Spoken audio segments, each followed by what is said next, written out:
vais passer tout de suite la parole au témoin. Donc, Christian Delpeux, je suis l'ancien DG de JST, ancien président du CIVB, et aujourd'hui j'ai une société de consulting. Franck Crouzet, Maison Castel, on en a un petit peu parlé, mais il ne faut pas oublier que c'est une maison familiale, on est aussi bien producteur, récoltant que négociant, et on est présent dans tous les vignobles français. Fabrice Chaudier, Némédis Formation Conseil, je suis conseiller commercial et marketing dans la filière vie. Donc, moi, ma question, c'est sur le calcul du prix du vin, et notamment sur les vracs. Je voudrais simplement savoir s'il n'est pas possible d'intégrer justement dans ces bases de calcul, dans ces bases de données, l'évolution des grands marchés qui sont en train de venir, exemple la Chine, je pense que c'est, et puis l'évolution de la concurrence des producteurs étrangers à un moment donné. Parce que ça n'a pas été cité, et voilà, c'est un petit peu ce qui me gêne. Oui. Alors ça n'a pas été cité, mais ça a été fait. Donc effectivement, le PIB chinois, comme je l'ai dit, ensuite sur les vins fins, d'un point de vue macroéconomique, joue son rôle sur les vins fins, mais il joue également un rôle très important, mais comme d'autres marchés, on prend en compte les principaux marchés de consommation, enfin d'exportation pardon, de la France, et bien évidemment ça joue. La récolte des autres grandes régions viticoles joue également, impacte les prix des vins de Bordeaux, c'est une évidence. Et ça renvoie à ce qu'on disait tout à l'heure sur des analyses en termes relatifs et non pas en termes absolus. Ce qui va jouer aussi également, que je n'ai pas cité, mais qui joue très significativement, ce sont les taux de change. C'est évidemment relié à ce qu'on vient de dire. Et on a eu des variations de taux de change très importantes sur toute notre période d'études, c'est-à-dire de 2000 à aujourd'hui globalement, avec des variations euro-dollar de 1 à 2, pour ainsi dire. Donc ça a un impact vraiment crucial. Parmi les autres facteurs que l'on n'a pas forcément cités, je suis en train de réfléchir, donc je crois que j'ai à peu près fait le tour, mais vous avez eu raison de souligner l'absence de cela, mais bien entendu, ils sont pris en compte.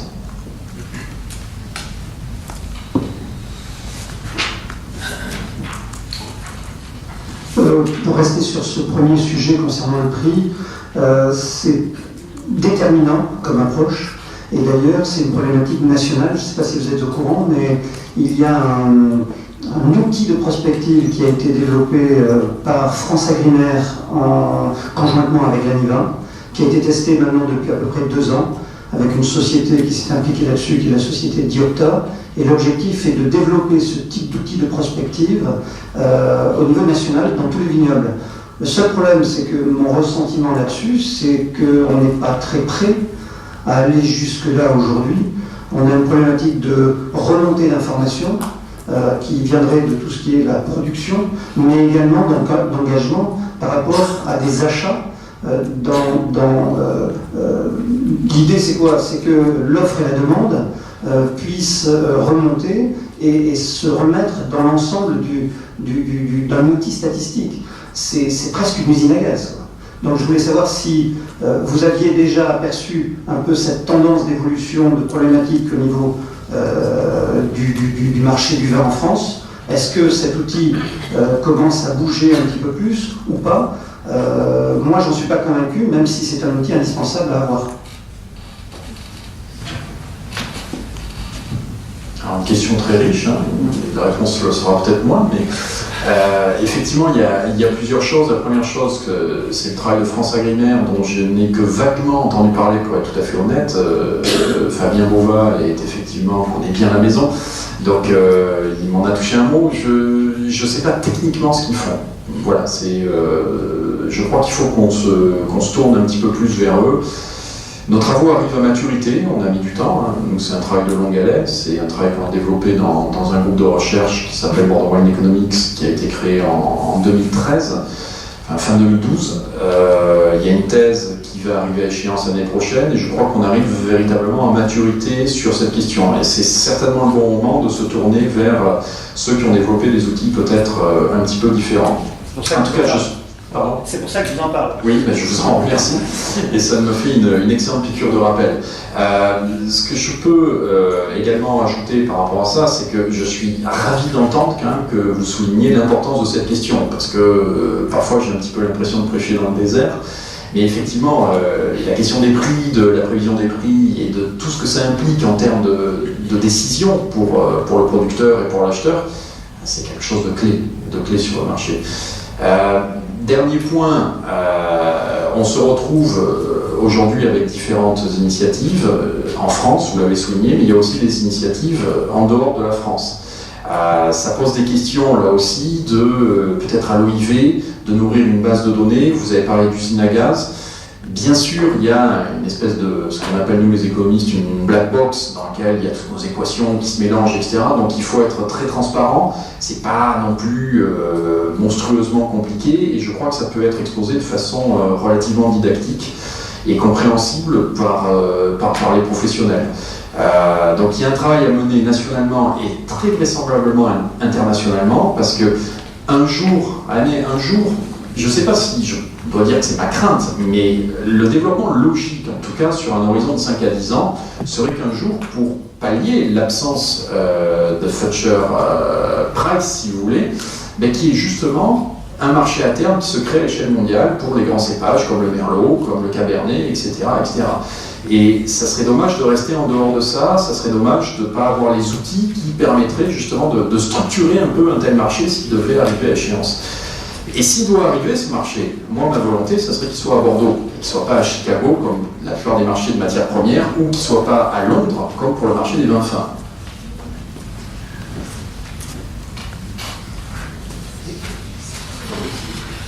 Oui, moi je voulais souligner, ça paraît, vos interventions peuvent paraître pour certains producteurs un peu très éloignés en termes de taille de leurs préoccupations. Je voulais souligner le lien qu'il y a très fort avec les préoccupations des producteurs ou même des négociants ici, notamment dans l'intervention d'Alfredo Coelho sur l'impact aujourd'hui de l'importance de l'emprise foncière. On voit l'augmentation des tailles moyennes, y compris des producteurs indépendants. On voit la course au foncier dans les caves coopératives qui est extrêmement importante. Ici, on a un bon exemple avec la cave de Tutiac, par exemple, qui cherche à intégrer du foncier dans pour ne pas perdre ses surfaces et ses volumes. Aussi, dans ce que vous avez dit, l'opposition entre un modèle de très grosse taille mondiale et puis un modèle local de taille très réduite et qui ne supporte pas d'intermédiaire entre les deux. Il n'y a pas de taille entre ces deux modèles-là. Donc ça c'est très intéressant et je voulais vous demander donc quel était pour vous l'avenir de cette compétition entre le très très gros et puis le tout petit, puisqu'il y a quelques années les Américains avaient pondu un modèle où small is beautiful dans le vin. Est-ce que c'est toujours le cas ou pas? Franchement, c'est une question complexe, mais pour les petits, au moins, c'est moins évident de répondre. Mais pour les grands, ils continuent de se concentrer de façon générale. Il y a un temps d'arrêt, mais ce n'est que partie à la mise, je dirais. Aujourd'hui, les grands groupes, ils cherchent de nouvelles sources de création de valeur. Il se passe beaucoup par l'achat de vignobles. Par exemple, Gallo achète beaucoup là, aux États-Unis, dans l'Oregon, parce qu'ils essaient d'aller vers le pinot noir. Kendall Jackson, c'est aussi une grosse firme dans ce sens-là. Par contre, il y a, après, parmi les grands groupes, je n'ai pas eu le temps de détailler, mais par exemple, certains qui vont investir au Chili, c'est pour sourcer du vin vrac, comme les aiment les grands groupes espagnols. Mais c'est le modèle chilien, parce qu'il n'y a pas ces liaisons avec le vin vrac. Il n'y a pas de droit de douane en Chine, il n'y a pas de droit de douane dans le cadre de l'accord de libre-échange qui est avec l'Union européenne. Donc ça, c'est un enjeu important, l'enjeu du vrac. Ensuite, sur les autres entreprises, je pense que c'était aussi ce que disait un tout petit peu Pierre Morat, c'est la différenciation, ça passe par des appellations, pas que uniquement par des niches, par une différenciation, un positionnement. Et donc, ça ne passe pas nécessairement par copier des modèles. Mais ensuite, il y a une hétérogénéité des modèles. J'ai en tête le modèle un acheteur en vrac, c'est peut-être le plus gros, pas acheteur, mais un intermédiaire de vrac. Leur marque, c'est le vrac. Raphaël Michel, que peut-être certains connaîtront du côté du Vaucluse. Leur marque, comme m'a indiqué un courtier, leur marque, c'est le vrac. Donc, c'est un modèle d'approvisionnement, une concentration des volumes en vrac, pour ensuite revendre à Castel, à Boissé, à d'autres gros opérateurs français. Et donc, il y a une diversité de modèles. Je ne pourrais pas apporter une réponse unique à cette question des opérateurs de taille plus modeste. Je suis désolé, on n'a qu'un micro. Je vais essayer de passer rapidement en revue les trois présentations, mais ce qui est étonnant, c'est qu'elles sont très liées les unes. Quand on veut trouver sa place sur le marché du vin, on a ces trois sujets à aborder d'une façon ou d'une autre. Pour en terminer sur le premier où j'ai déjà donné un avis, ce qui m'a intéressé, c'est presque votre conclusion, c'est aussi, au-delà du reste, mais c'est que vous avez déjà une réflexion sur le consommateur, si j'ai bien compris. C'est-à-dire que vous serez capable demain d'intégrer ce consommateur qui aura une incidence obligatoirement sur l'évolution du prix. Ça, je pense que c'est l'élément manquant aujourd'hui. C'est une approche déterminante pour l'avenir des vins français, aussi bien en France et à travers le monde après, si on peut ouvrir comme vous le laissiez entendre au niveau international. La deuxième étude concernant le positionnement, c'est vrai que ça paraît important de se poser les bonnes questions avant de démarrer quoi que ce soit. On parle d'une marque, on parle d'une entreprise. Par contre, moi, ce qui m'a étonné, c'est que il ne faut pas oublier non plus tout ce qui est coût, tout ce qui est prix de revient. Et ça, c'est une analyse en soi qui est déterminante de se poser aussi sur ce point-là. Ça n'apparaissait pas, mais je pense que c'était induit derrière sur un ou deux des points. Et quand j'ai lu vos 6 critères, je me suis dit, mais c'est trop simple, c'est trop facile, il doit manquer quelque chose. Et j'ai cherché et j'ai pas trouvé grand-chose. C'est vrai qu'on se retrouve, quoi que l'on prenne comme élément pour trouver son positionnement, sa place, dans vos 6 critères, on a quasiment la totalité des éléments. Mais effectivement, se poser les bonnes questions et essayer d'apporter les bonnes réponses, on en parlait tout à l'heure, il faut prendre ce recul, ce retrait, pour bien se positionner. Et la troisième étude, moi j'ai été étonné, votre première slide, les vignobles. Vous avez un classement par le nombre d'hectares que les groupes ont. Bon, c'est vrai que Castel, je l'ai dit tout à l'heure, on est propriétaire récoltant, on a un peu plus de 3000 hectares de vignobles, mais je vous rassure, ce n'est pas nos vignobles qui nous font gagner de l'argent. Et c'est là où je ne comprends pas que vous ayez recentré autant sur la valeur du vignoble pour en déterminer l'évolution et l'importance, la capacité de se développer à travers le monde. Et là, moi, je ne vous suis pas tout à fait. On n'achètera pas encore des milliers et des milliers d'hectares pour s'assurer notre développement international. Au contraire, moi je dirais, on va sourcer le vin, et c'est pas obligatoirement en achetant des vignes, c'est en travaillant avec des personnes qui savent très bien faire les vins dont on a besoin, mettre en place les structures derrière nécessaires, au niveau des achats, au niveau des suivis. On a des équipes, nos techniques, qui sont avec les viticulteurs en permanence toute l'année, sans avoir obligation de prendre la main sur leur travail, sur leurs compétences, et au contraire de travailler plutôt avec eux. Mais ça reste le produit, la marque, derrière, plus la valeur qu'il a, et non pas les vignobles. Voilà.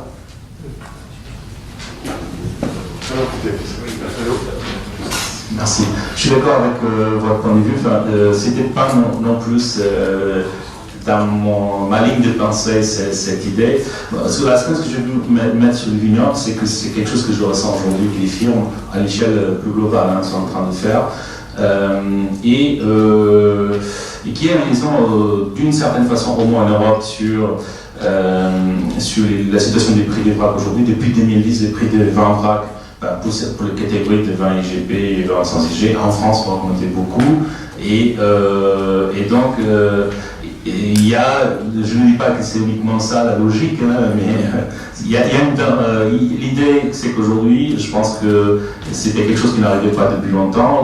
Les grandes firmes, au moins celles en Europe, elles s'inquiètent de devoir gérer, faire face des acheteurs dont le prix varie et continue de monter. Bon, ça c'est une inquiétude. Après, le développement, bien sûr, je sais qu'il y a des contrats, il y a une contractualisation, vous n'êtes pas autosuffisant la plupart des grandes firmes, ça c'est une certitude. Et ensuite, il y a ces stratégies d'acheter du vin vrac. C'est pour ça que l'année dernière, on est arrivé à près 7,5 millions d'hectolitres de vrac, enfin, pour la plupart qui sont importés d'Espagne, notamment. Et donc, ça c'est un des axes de développement, mais je ressens cette volonté, parce que de par mon observation des opérations au niveau mondial, hein, que j'enregistre, de maîtriser l'amont, sécuriser l'amont, et ne pas être dépendant des tiers. Je ressens ça. Et une autre raison que je voulais compléter, c'est qu'aujourd'hui, puisque mon collègue a parlé de financiarisation, et c'est quelque chose qui est en train de remonter dans les vignobles, qui va un peu dans le sens inverse. Il y a des grandes firmes aujourd'hui dans le vin qui imitent le modèle, par exemple, que Tesco a développé au Royaume-Uni, dans lesquels ils vendent leurs murs à des entreprises qui gèrent l'immobilier, et qu'ensuite louent ces vignes pour alléger les bilans. Les bilans et pouvoir ensuite déduire les frais financiers de la location, donc, et pour améliorer les résultats. Et donc, dans le monde du vin, on retrouve aussi ces techniques financières, mais qui correspondent à d'autres logiques qui ne sont pas celles forcément industrielles.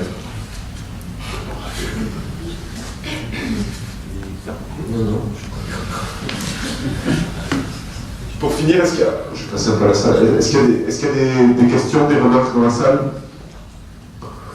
Non. Très bien. Alors, Fabrice, tu veux vous dire ça? Je vais conclure. Non, je voulais juste dire qu'il est important que tous les producteurs entendent ce qu'a dit Franck Crouzet de Castel et ce que Pierre Morat disait sur son intervention. C'est-à-dire qu'en fait, la valeur principale aujourd'hui dans le marché, elle est moins dans la production, dans le vignoble, entre guillemets, que dans sa mise en marché. Et voilà, donc quand on est opérateur, bien sûr, il est très important qu'on aille chercher cette valeur-là. Et quand on est producteur, c'est-à-dire quand on est contraint par son emprise foncière, eh bien, il est important de penser que oui, c'est dans la différenciation, ce que vous avez très bien expliqué dans vos 6 critères, ou c'est dans la mise en marché qu'on va aller trouver sa valeur. C'est plus seulement dans la production. Je vous remercie à tous. Je remercie tous les chercheurs qui ont accepté de se prêter au jeu des 10 minutes. Il y a un peu plus, mais c'est pas facile pour eux de résumer un travail de recherche en 10 minutes. Merci à tous.